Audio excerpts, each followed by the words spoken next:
I, as the goddess of spirituality, am telling you about how best to use magic.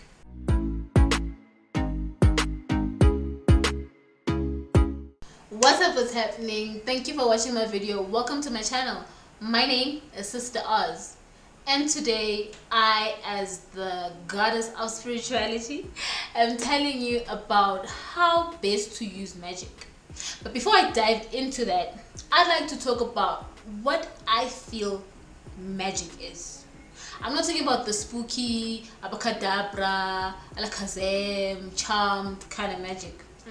I'm talking about the real universal magic. What is this, you ask? Now look around, and I realize that we as the modern generation do not allow ourselves the time to look around, just to appreciate life. And the little things that we still don't take, the little things that we don't appreciate don't go away because we don't appreciate them. The reality that the plants provide us with oxygen with no effort, and we in turn provide them with our carbon dioxide. That's a give and take reciprocity relationship. For me, that's magic. The ability of the sun, or the willingness of the sun to come up every day, every morning, and to go down, set every night. For me, that's magic. The ability of the sun when it's up to heat the water evaporate, and that causes rain. For me, that is magic. You may call it science, but I feel like there's other things that science cannot explain. For instance, what makes my heart beat? Science. What makes my heart beat without me even thinking about it? What makes my brain compute what I'm saying without me actually thinking about it? That, my dear people, is magic. Now, how you can best use magic to help you function is I'll summarize into 3 ways. Now, firstly, you can use light magic to conjure the ability to be in tune with yourself holistically. Now, you can complement this by working with your shadow in order to try and heal whatever it is that your shadow is about, whatever shadow behaviors that you exhibit. You can work with your shadow in order to complement the light work that you've been doing, in order for you to try and balance yourself out, in order to be a better person, and that will help you in your spiritual journey of getting to know yourself. Because after all, we're on a journey to know thyself. Now, the second way in which you can use magic is by creating and shaping our reality. This can be done by attracting our desires, as well as like structuring our intentions. Like, this can be done by other people talk to themselves through prayer, and these are affirmations. You could also do visualization. You could also do mirror work. Now, if you sit down with yourself right now, sit with me. Close your eyes. Now, while your eyes are closed, picture a scissor. Did you see the scissor? You saw the scissor. You have the ability to create the scissor in your mind. Now, if you allow yourself to create, attract your desires by every morning before you wake up, you sit up, breathe in, breathe out, and then look at yourself. Close your eyes, look at whatever it is that you want to embody. Do this every morning and every night.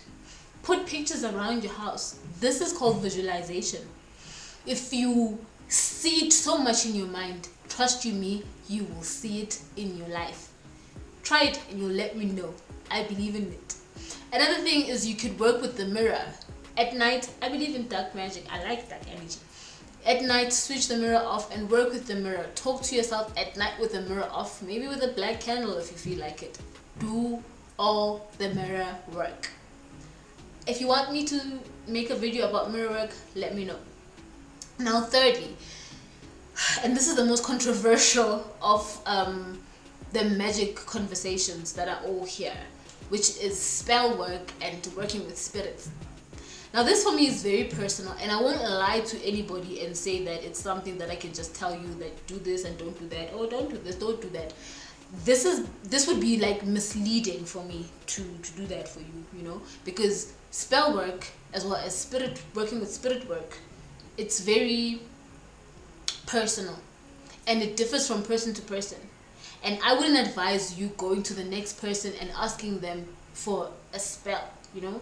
I feel like for you to be able to fully practice and test your abilities, try yourself, talk to yourself, be silent enough in your own space. We live in a generation of people that want things now. That's why we don't have the ability to be patient with ourselves, especially when we are on a spiritual journey, because it's unique for each and every human being. And how I work with my magic might not be the same as how the next person works with the magic. The next person might work with crystals. The next person might work with candles. The next person might work with water. I choose to work with the soil. I choose to work with dark energy. So we're not the same, and we need to respect that process and not want to accelerate it. Our spiritual awareness and our awakenings happen in different ways, and trust you me, when you are in that place, you really will hear the voice. It's not something that we just say for fun.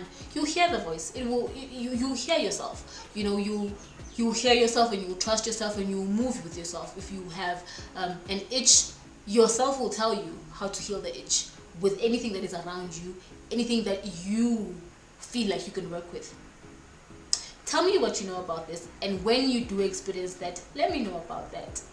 Now, when it comes to working with spirits, I understand that we can work with a vast amount of spirits, but in our Bantu spirituality, African spirituality if you will, we work with our families. We work with the spirits of our families, family members who've passed away, our ancestors. I feel safe working with them because spirits can be very tricky. And if you do not know what you're doing, you would find yourself in a very tricky situation when you're working with spirits that you don't understand, right?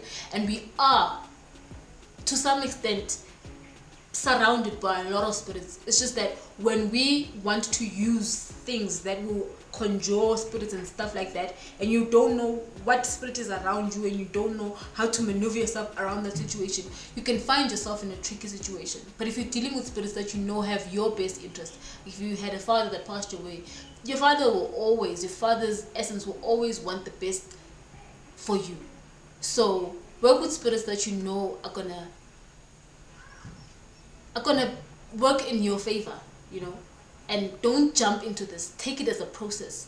And when you work with spirits, find somebody who will guide you at first, because we do need guidance. But we don't find somebody who you will copy from. Thank you for watching my video. If you like the channel and you like the content, please subscribe to my channel. I'm trying to grow the channel. Please like it, and I will catch you on the next video. Bye y'all.